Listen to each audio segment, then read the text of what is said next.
بسم اللہ الرحمن الرحیم۔ شروع اللہ کے بابرکت نام سے جو بڑا مہربان اور نہایت رحم کرنے والا ہے۔ اگر سنک میں کچرا جمع ہو جائے تو 2 کھانے کے چمچ سوڈا بائی کاربونیٹ پہلے سنک ڈرین میں ڈال کر اوپر سے 1 کپ سرکہ ڈال دیں تو 1 گھنٹے میں بند ڈرین کھل جائے گا۔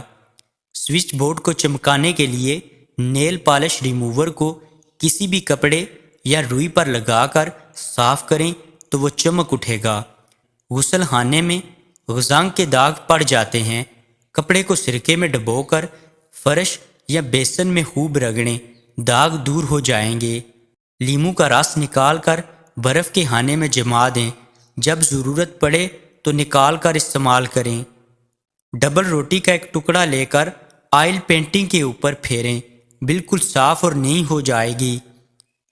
اگر کپڑے کو نیل دینا ہو تو نیم گرم پانی میں نیل کے ساتھ تھوڑا سا نمک یا کاسٹک سوڈا ملا لیں، کپڑے پر نیل کے دبے نہیں پڑیں گے۔ چمڑے کے سینڈل میلے ہو جائیں تو تار پین کے تیل سے بالکل صاف ہو جائیں گے۔ فریج میں سبزیاں اور پھل پلاسٹک کے بیگ میں رکھنے کی بجائے کاٹن کے بیگ بنا کر ان میں رکھے جائیں تو زیادہ دیر تک تازہ رہتے ہیں۔ کچن میں کام کرتے وقت روٹی کے رومالوں میں چکنائی لگ جاتی ہے۔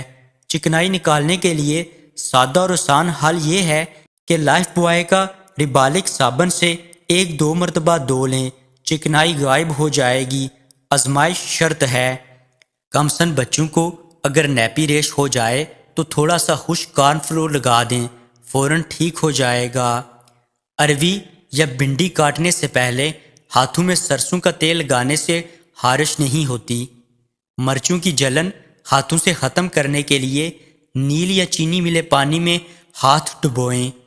ہچکی بند کرنے کے لیے 1 لونگ پانی کے ساتھ کھا لیں۔